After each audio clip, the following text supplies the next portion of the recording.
Thanks, Ricky. We definitely have this field Eid part again. That was awesome.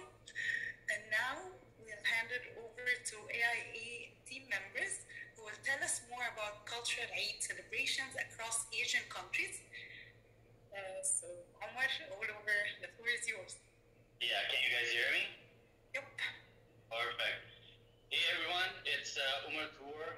Now we are heading into our second segment of the event now, and that is Henna workshop and attire display. Woohoo! So, first of all, thanks so much for joining. Eid Mubarak to all of you, and most importantly, thanks to the Interfaith and EIA leadership team and our exec sponsors for all the support towards making this event possible. So Eid celebrations, as you have heard, they last for 3 days, and friends and families, they all get together frequently to have lunch, dinner, and to enjoy other festivities that goes during the Eid days. So Eid attire plays a very important role. So both men and women, actually they put on their best traditional clothes, and women actually also put on henna onto their hands, which is kind of a temporary tattoo, but it is organic, so it is plant-based. So with this, I would actually like to introduce you all to Nisha, who is running a very successful business. If you want to change the slide to the next one, please.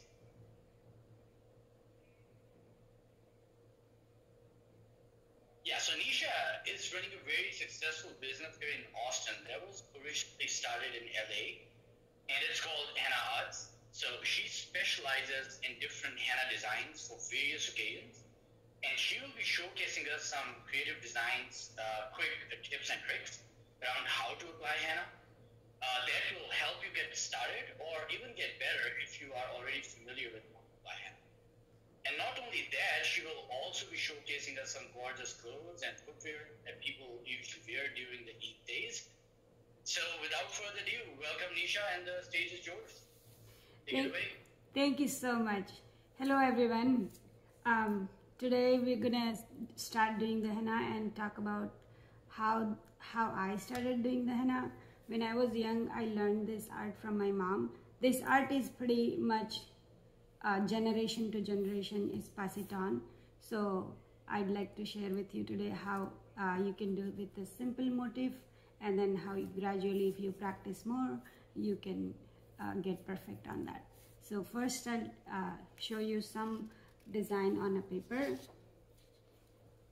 and then I can show you how to do with the tube. Yeah, here. Can everyone see the pencil and everything correctly? Yep. Yes, we can. Thank you. Thank you. So I'm just drawing a small circle and do some petals, a smaller flower, and then gradually make it bigger. So say if you want to try this design on your hand, then you can place the circle on the center and then gradually make it bigger. So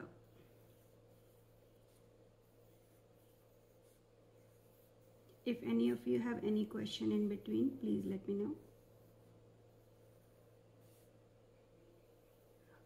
We do henna for Eid or any other festivals all around in South Asia a lot, because everybody fasts for Ramadan for the whole year. What I know about it is everybody just focus on sacrificing, do the fasting. So at the end of the day, end of the month on Eid, they all celebrate, and any celebration includes the henna, and that's why they do henna, wear new clothes, and eat a lot of good food and have fun with friends and family. That's why the henna makes a big part of it, where all the women and children sit together and do the design on each other's hands. That's how the henna celebration started. Usually a day before, so the henna color stays on you on the day off.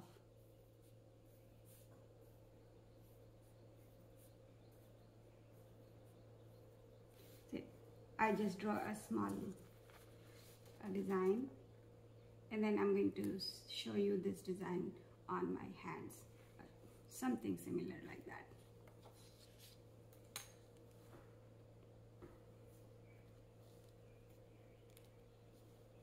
So this is the henna tube.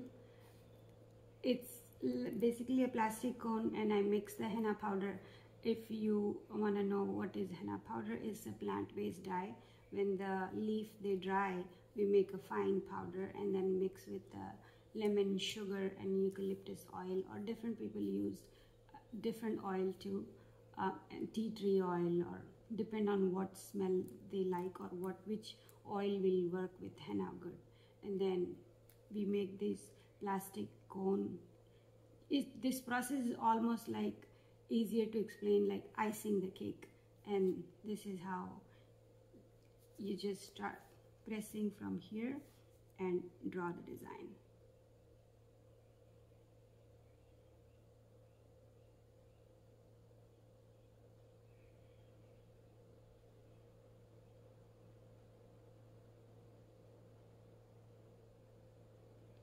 If you hold this and have this part touch the ground, then it's easier, so it won't shake.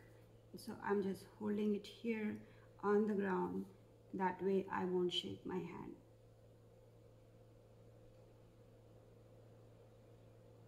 But this art is, it doesn't work like a pencil or paintbrush. Whoever does the art is a little bit different, but the longer you practice, you get better.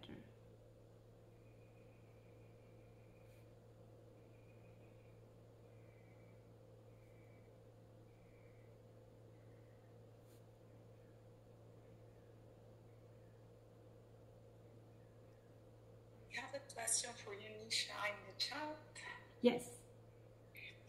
So Pam is asking, is there significance to the designs? So different part of the world, the designs are different. In African countries, they use more lines and geometrical pattern. And in, I guess, Middle Eastern also, they use the geometrical pattern, and they call it Arabic design, where it's much more bold and bigger flowers. And in India and Pakistan, in that area, they make it very small designs. And if you want to do the henna for a special occasions, there are some motifs they use for weddings, which is, some people do, some don't, but mostly it's just artist choice. There are amazing artists out there. They do, nowadays they do portrait henna too. So if you're sitting, they can actually draw your face, like literally a portrait on your hands. And it's just, the art is like evolving really, really good. Anisha, I believe that you have some of these designs onto your websites as well, right? So I think that itself would be a great resource for people to go and check it out. Oh yes, so my website is hennaarts.com. Here in Austin, I've been doing henna for 15 years. I do henna for a lot of events. So I do henna for pregnant ladies when they are expecting a baby, like about 8th or 9th month. I do henna on the belly, and that looks really good when they're celebrating motherhood. And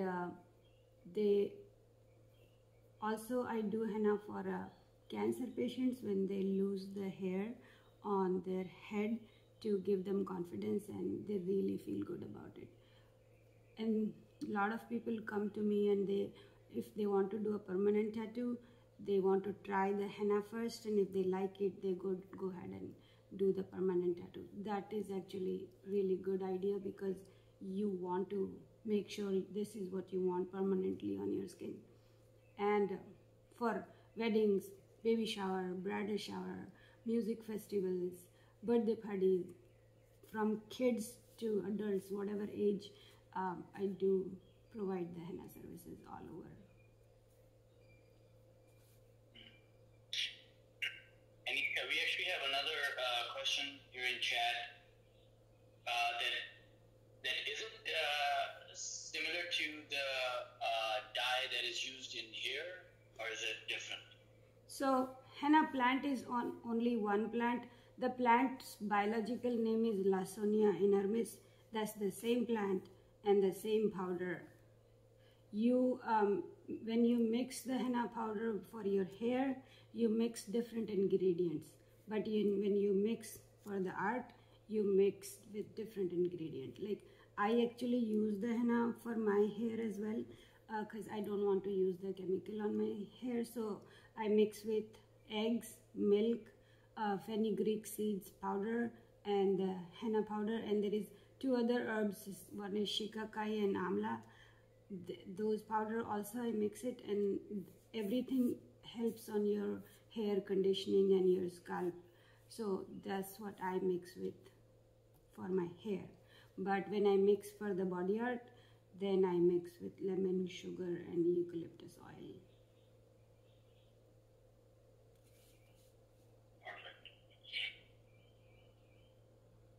But you really want to make sure whenever you're getting the henna done on any other beach or vacation places, they mix the hair dye with the henna, and that actually can be dangerous for your skin because there is a chemical can leave a scar on your skin. So you want to make sure you ask that question to the artist.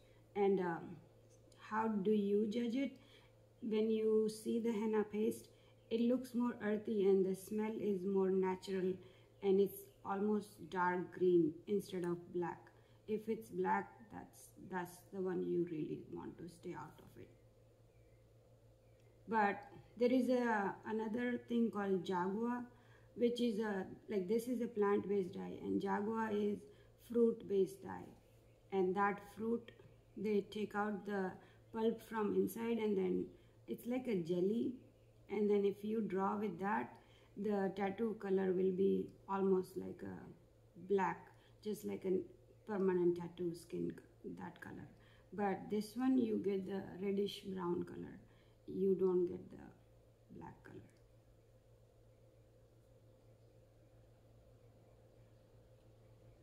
I draw in this, there's this mango shape that's really popular in henna design. So originally when this art came long back, like really long back, it came out like, okay, everybody's sitting, see the nature, there's flowers and mango shape, like mango from the tree, and that's how they would start drawing a design.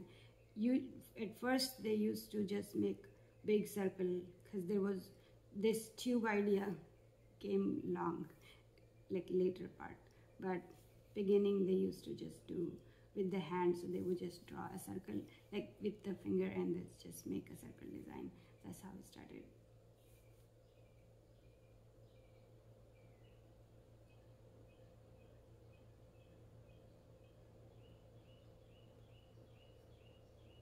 I have done some actually Sudanese wedding where they gave me the one of the hair dye number 59, and I was scared, but they, with their skin color or their somehow the skin is really good that the dye it's like really black and the design came out really good.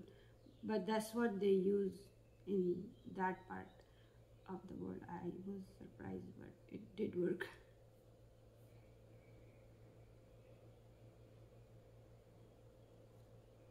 Misha, you're getting a lot of comments.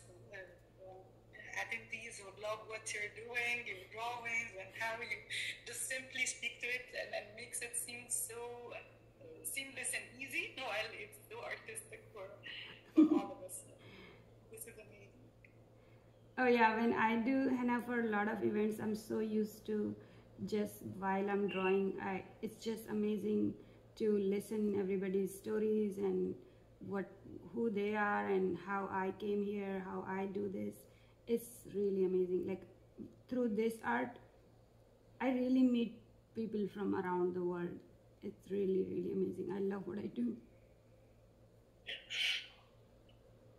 Does henna come in different colors? I have seen henna in like dark orange and then lighter oranges shades. So how does that work? No, henna is only one, like when people say black henna, there are things nowadays coming like a white henna or gold henna, that's just like a face paint. You put it and you wash and it's gone. uh, Nowadays they're mixing with the color pigment with hair gel and make the gel, and it's just like a face paint. You put it on the tube and then draw the design, but once you wash it's gone. But this henna which I'm using, which is the plant based, when you say orange to reddish brown, it depends how the dye is, how fresh the paste is, and how long you preserve this on your skin. So the whole thing is what I draw here. The longer you preserve in your skin, the darker color you'll get. So after this will dry in half an hour, I'm going to put with the lemon and sugar, I make a liquid, and then with the cotton ball, I'm going to dab on it to make it glue on my skin. And then I try not to wash at least 6 to 8 hours to get the deeper color. So it soaks in on your skin more. Wow, that's a great tip, yeah. Yeah. Awesome. And now people are coming with so many different ideas. Some of them nowadays, because you really have to work and go, and you cannot just sit 6 to 8 hours with the paste on. They use the medical tape, and then just after this dries, they just put the tape on it and then go do your thing. And then after 6 to 8 hours, you remove the tape and the stain gradually. So actually the stain takes almost 12 to 16 hours to get darker, like the color which needs to come. Nisha, quick question on, so this is not permanent. So how long does it take in order for the color to fade away, or for the whole tone to be removed?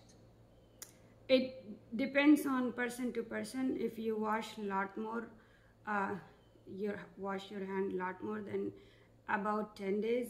But if you really be careful, then it can go up to 2 weeks. But if you do the henna and say if you go swimming, the chlorine water will takes it away right away. So you don't want to do that. And we have a question here for you. Hamid is mentioning this is truly an amazing talent. When did you first started to learn to do henna? So it's been almost 30 years I know how to do henna. I was almost 10 when I used to bug my mom, can you teach me, because she's really good at it. And whole afternoon I would just practice on my brother and sister. That's how I learned.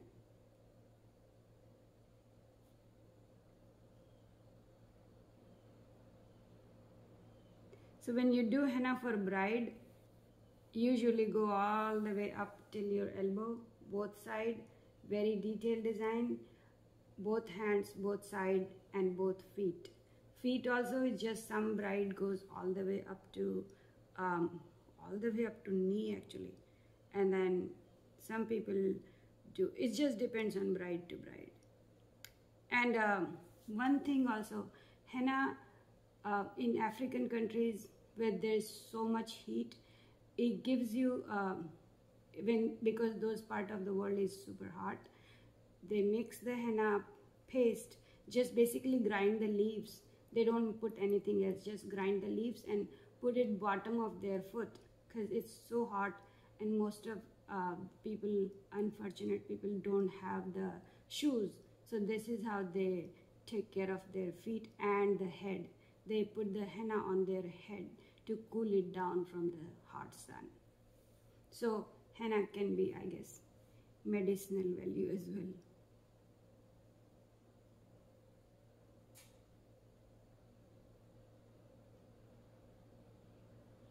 And over here in US, what I noticed, there's so many people use these designs for fashion as well. Like I have done henna in so many interesting way and very amazing. Like I was not expecting when I started doing henna as business, was people come up with amazing ideas where there was a lady, she wrote a book. So she wanted me to write some of paragraph on her body all over. Like all over. It was really, really amazing project. So just so many people come up with a lot of different ideas to do the henna.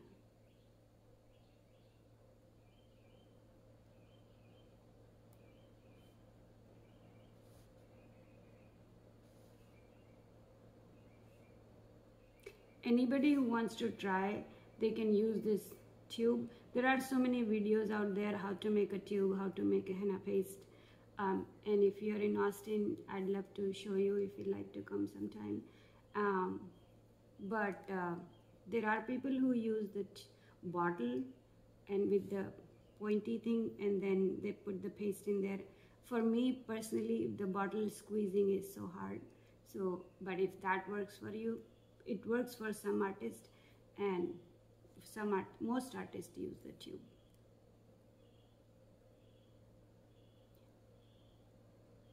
Well, maybe in future, if we have more time, I can even show you how to make the tube, how to make the paste, and put the henna.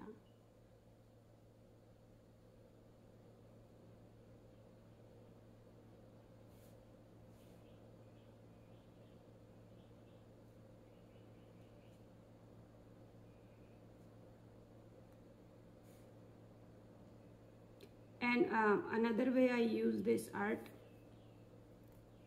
I actually put the acrylic paint. I paint as well on canvas and different type of art, and I use the same technique on my artwork as well. So another idea is you put the acrylic paint on the tube and then put whatever color you want to do it on your canvas, and I just squeeze the same way and do the different design. Nowadays, if you want to look, even on my Instagram or Facebook, I have on website, I don't put so much art. It's called mandala art, and it's the same technique, and it really looks amazing. So, and sometimes I really like to do the things, make something out of waste. So I use different glass bottle, glass jars, whichever we just usually use in our kitchen, and then I put the same paint on the tube, and then I decorate my glass jars and make lanterns or different centerpieces or flower vases and stuff.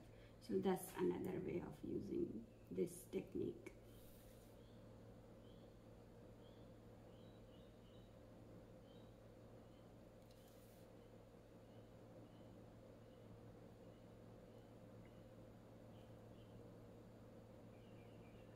I'm not sure how much time we have, because I can keep going on and on.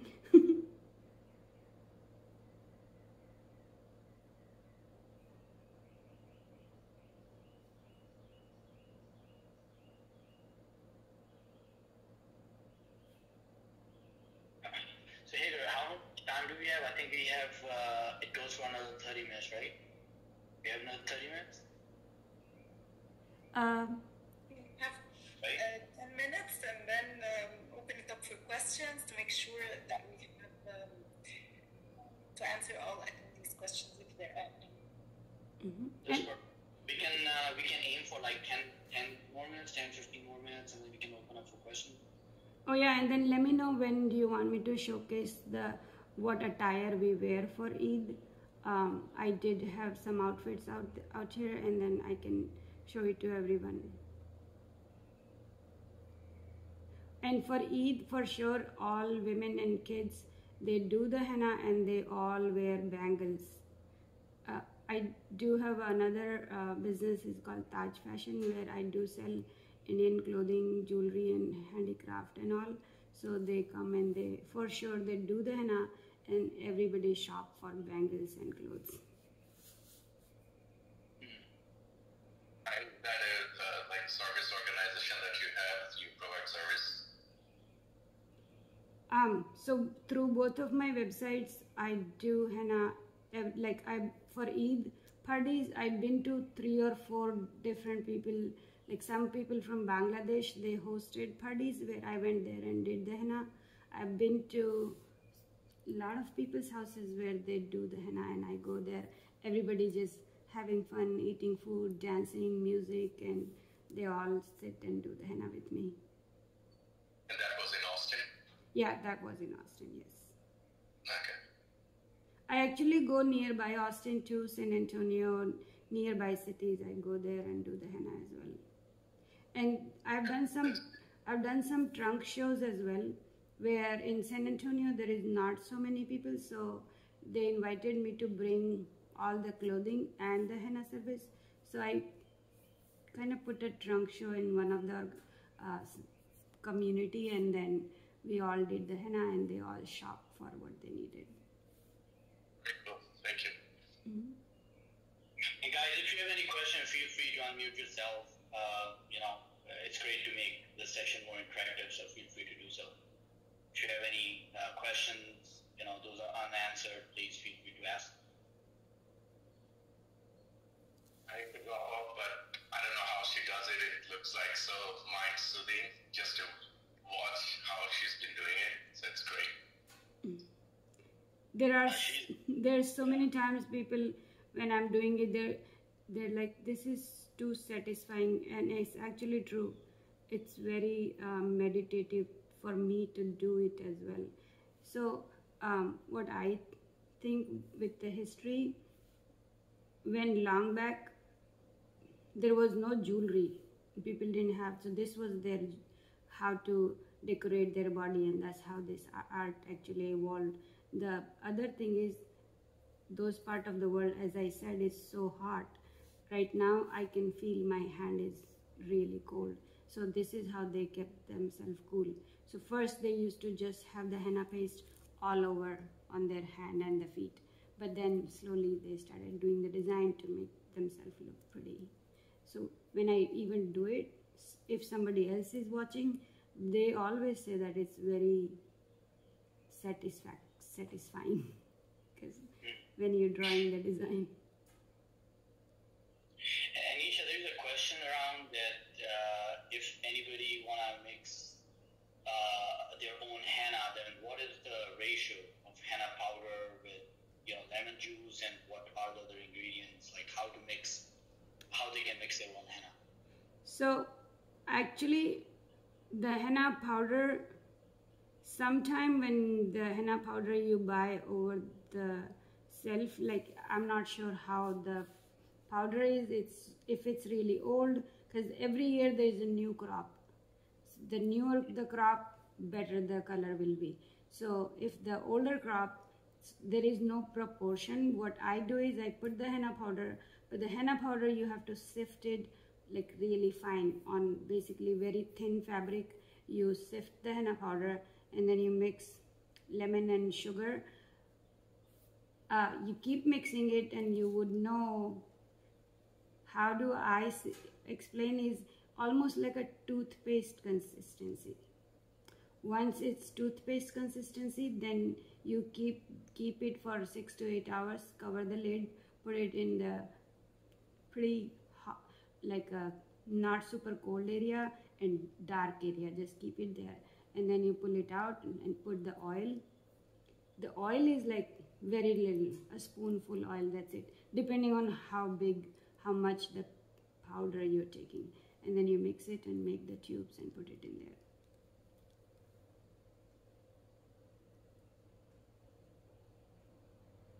I have a quick question. Yes. How long did you keep that on your skin before you're gonna wash it away, right? No, After you design it? No, you don't wash it, you let it fall by itself. Oh, okay. After I design it, I'm going to put sugar on top, and then I'll keep it as long as I can. Okay. And how long will it last after they fall off your skin?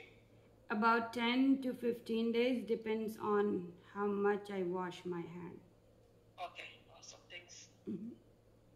There's a great question in the chat. Is henna only for women or men? And what about children?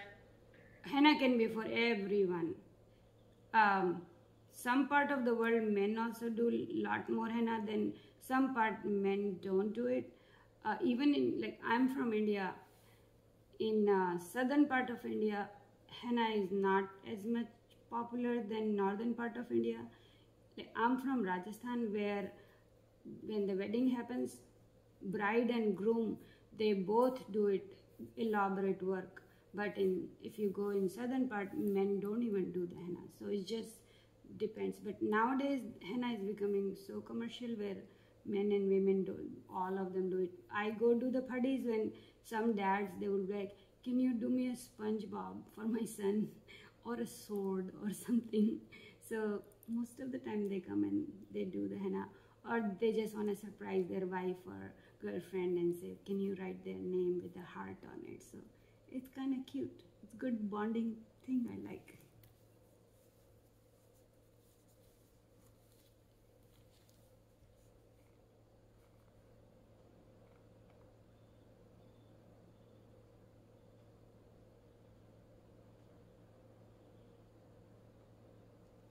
I also teach henna, so people come and they like. There's so many artists. They are curious since they do art, but they tried with this and they're like, okay, it seems so easy, but it's not.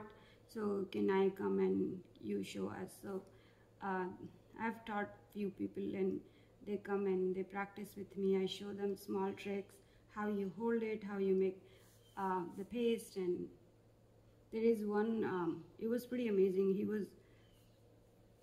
This art you can learn at any age.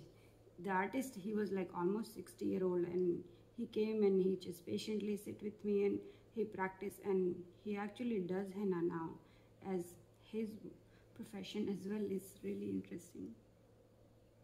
Yeah. So Nisha, would you be showing audience here how to put that, the sugar that you were saying, for it to last long?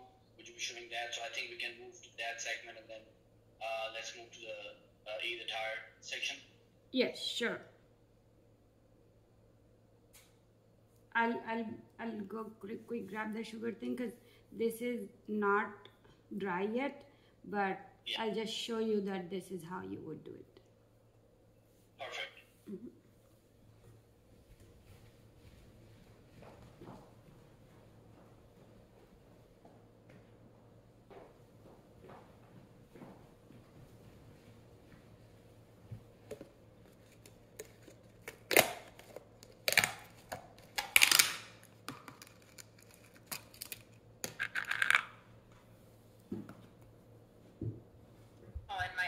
In the chat, how do you charge for your artwork? Is it by so if I go by the time it takes you, or by the design?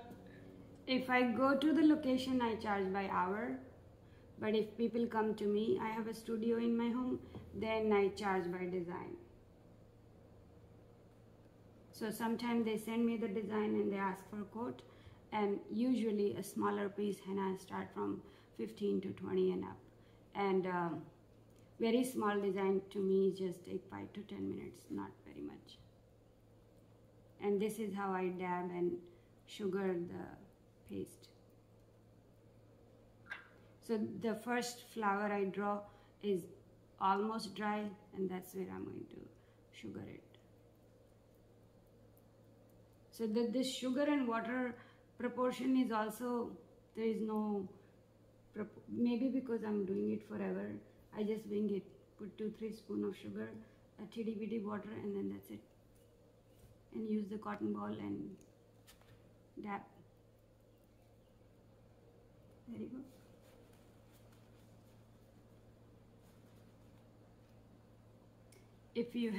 If anyone have any other question, please let me know.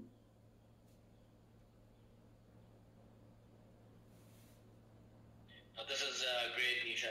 Thank you so much for showing this, and you are a pro. The design you have made in such a short time, this is just amazing. And thank you so much for all the tips that you have shared, and and everything is just great. We can spend hours on this. It's just so amazing to even look at. So I think now we can move to the Eid attire. If you could showcase some of the clothing and the footwear. Yes. That would be great. Okay, I'll show you guys now.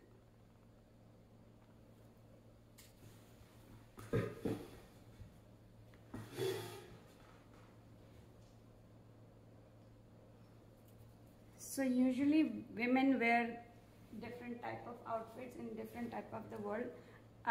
Here's this outfit is called, we call it anarkali, or you can understand by gown. It's like a floor length gown with embroidery and gold work on there, and there is a scarf which we call it dupatta or chunri.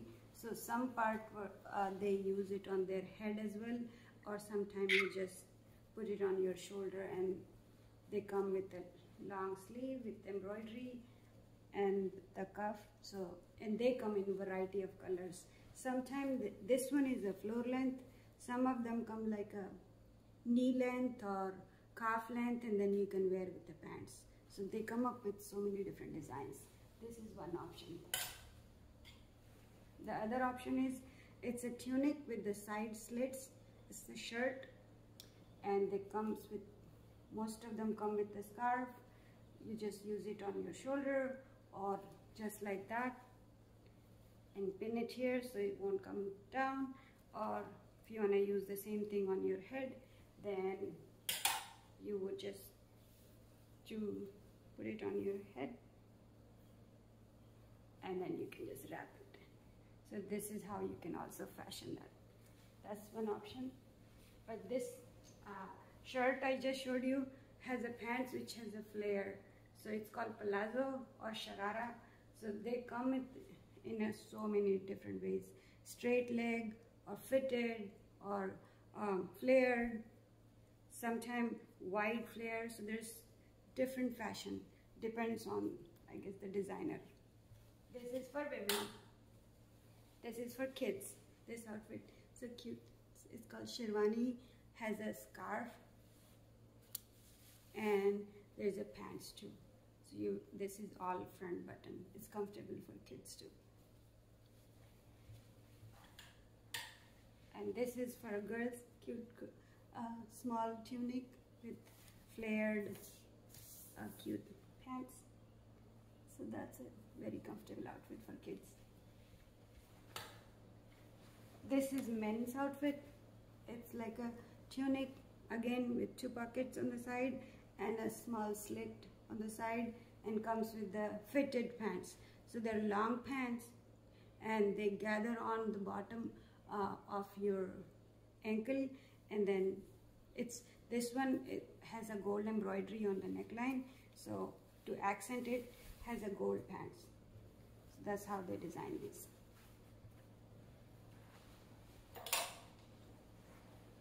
And this outfit is another for men. It's called sherwani. It's more formal, thicker fabric, has diagonal buttons like that. So it's just how they want to design. Sometimes they comes with a straight button and there's a small brooch on the side too to make it look fun. This is a more casual tunic for guys, more everyday. They're more comfortable, very loose. Usually this outfit is called kurta pajama, which is much everyday wear, and they're not fitted clothes, they're longer, so it's easier to wear in a hot place. This is another sherwani for guys, which is very formal, straight button, and there is a pocket thingy too to make it more fun. And these are the shoes for guys. It's almost like Aladdin shoes. They call it khussa or mojri. So they're fun shoes for guys. And that's cute for kids. And these are for women. It's more colorful, more embroidered. They come with so much designs. And this whole embroidery, it's really amazing how they do it in that part of the world. So that was the shoes, those were the clothes, that was henna. It was fun. That was amazing. Everything looks so beautiful. So Nisha, do you have a boutique or a shop where you sell the clothes and shoes as well? Is there a website, or you only do that in person during us? So I do have a boutique. It's a home-based business, and the other website is tajfashion.com. So these are 2 businesses I run. One is hennaarts.com, the other one is tajfashion.com. If anybody like to use like buy Indian clothes or these outfits and stuff, they can always find me there. Perfect. That is awesome. That's awesome. All right, guys. Do you all have any other questions for Nisha while we have her? Feel free to unmute yourself, ask any questions that you may have. If not, then we can, move to the closing remarks.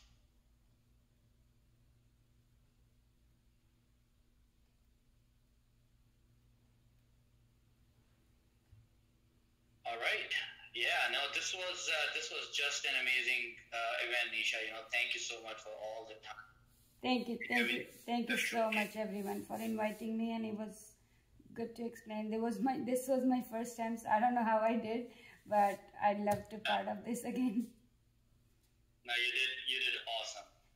It was so helpful, and it was just so great, looking at all the stuff. It was such a soothing experience, just watching you do it. It was just amazing.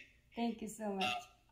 Yeah, so from my side, I would just say that it was great that everybody was able to join this event, and we really hope from AIA and Interfaith members and from the community that you enjoyed the event and you had a great time. I appreciate that you guys joined and actually you guys made this event successful, right? And we are really looking forward to have these events in person, possibly in near future, to make them even more exciting. Oh, actually, I go do the henna for a lot of. I haven't. This is the first time I'm doing it for Dell, but I go in person, not in COVID time, but before COVID, everywhere like Google, Facebook, Apple, Samsung, Indeed, all these companies, they invite me to do the henna for their everybody, and they just when they do. Mostly Diwali celebration. Few times I've been there for Eid celebration as well. So hopefully in future I can see you guys in person and do the henna on your hand instead of my hand.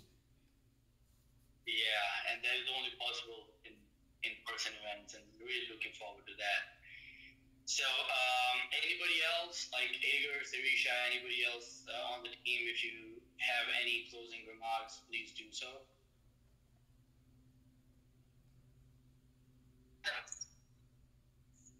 Yeah, this is Suresha.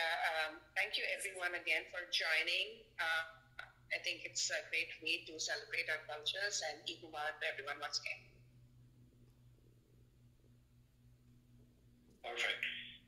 All right, thank you so much guys for joining. Have a wonderful day. And again, Eid Mubarak to all of you, and looking forward to seeing you all in upcoming events. So thank you so much for joining today. Bye. Bye, Nisha. Bye, everybody. Thank you, Nisha. Bye, everyone. Bye, Eid Mubarak, everyone.